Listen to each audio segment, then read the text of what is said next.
Hello बच्चों। चलिए प्रश्न को समझते हैं।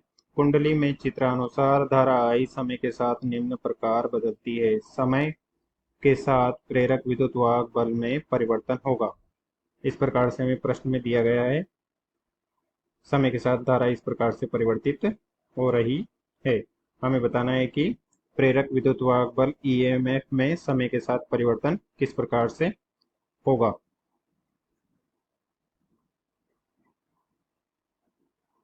मुख्य अवधारणा में हम देख सकते हैं कि जब किसी कुंडली में धारा प्रवाहित की जाती है तो उसमें एक प्रेरित विद्युत वाहक बल उत्पन्न हो जाता है जो धारा की दिशा का विरोध करता है तथा उस विद्युत वाहक बल से प्रेरित धारा प्रवाहित होती है जो कि मुख्य धारा का विरोध करती है। तथा ये कुंडली में प्रेरित विद्युत वाहक बल minus N D phi by D T जो कि कुंडली के कुल फ्लक्स के परिवर्तन की दर के बराबर होता है। तथा ये कुल फ्लक्स कुंडली में प्रवाहित धारा आई के समानुपाती होता है जो कि एल आई के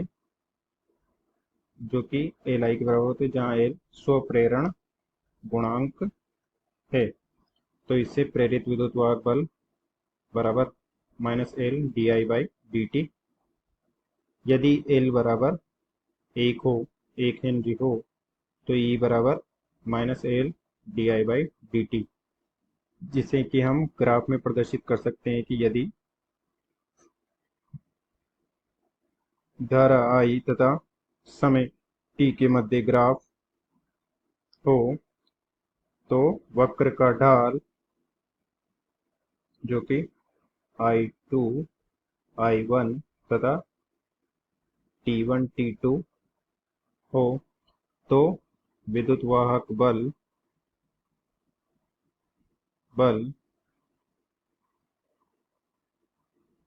IT ग्राफ के वक्र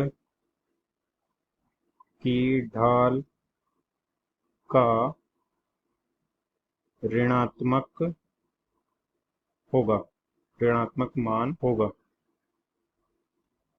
ऋणात्मक दर्शाता है कि यह विद्युत वाहक बल कुंडली में मुख्य धारा का विरोध करता है। यहाँ से हम देख सकते हैं कि माइनस होगा I2 माइनस I1 जो कि ढाल का मान है T2 माइनस T1। इस प्रकार से हम वक्र का ढाल उसका विद्युत वाहक बल को प्रदर्शित करता है। अब चलिए प्रश्न को हल करते हैं। प्रश्न में दिया गया है इस प्रकार से धारा I तथा समय t के मध्य ग्राफ दिया गया है तथा ये उच्चतम मान माना कि I नॉट हो तो हम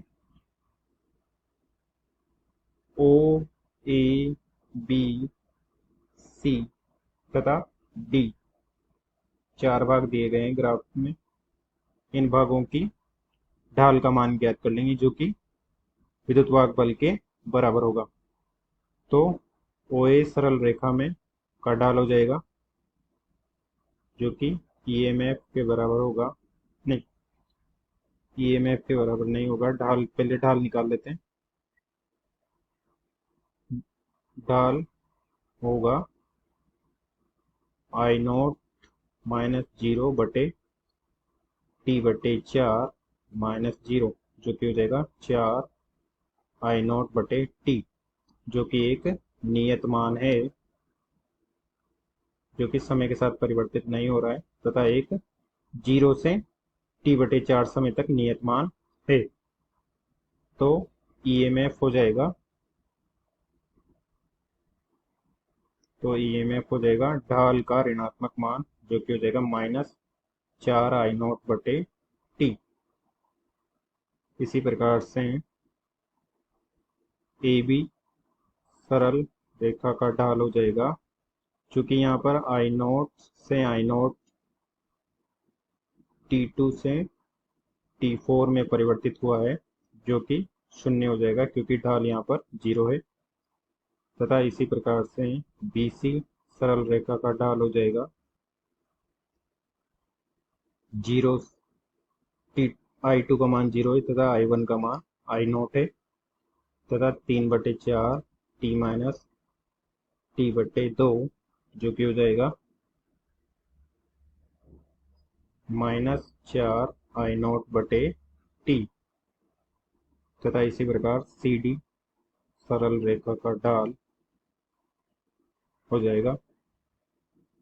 यहाँ पर धारा 0 से 0 है तथा समय T माइनस 3/4 3T/4 जो कि हो जाएगा 0, तथा इन सभी के लिए EMF का मान हो जाएगा EMF, ये शून्य हो जाएगा, तथा ये EMF ऋण है तो ये +I0/4 हो जाएगा, तथा ये शून्य हो जाएगा।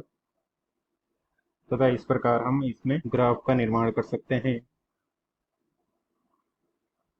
जिसके लिए ये EMF का वक्र होगा, तथा इस प्रकार से समय का ढाल जहाँ पर ये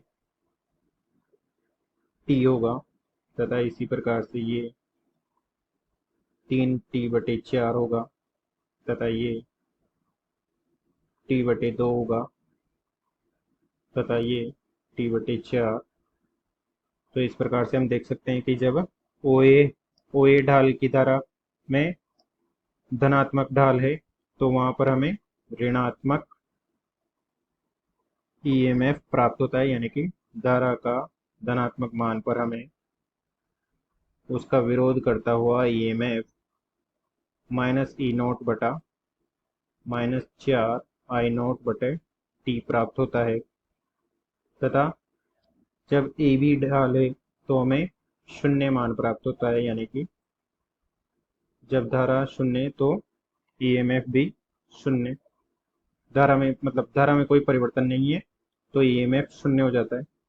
तथा जब धारा में ऋणात्मक परिवर्तन होता है तो EMF उसका विरोध करता है तथा धारा को बढ़ाने का प्रयास करता है, तो हमें धनात्मक विद्युतवाहक बल प्राप्त होता है, जो कि +4 I0/T है। तथा जब धारा का मान शून्य हो जाता है, अर्थात धारा में कोई परिवर्तन नहीं होता है, तो EMF का मान शून्य हो जाता है। इस प्रकार से हमें EMF तथा समय T के मध्य ग्राफ प्राप्त होता है, जो कि दिए गए प्रश्न का सही उत्तर विकल्प D है। आशा करते हैं आपको समझ में आया होगा। धन्यवाद।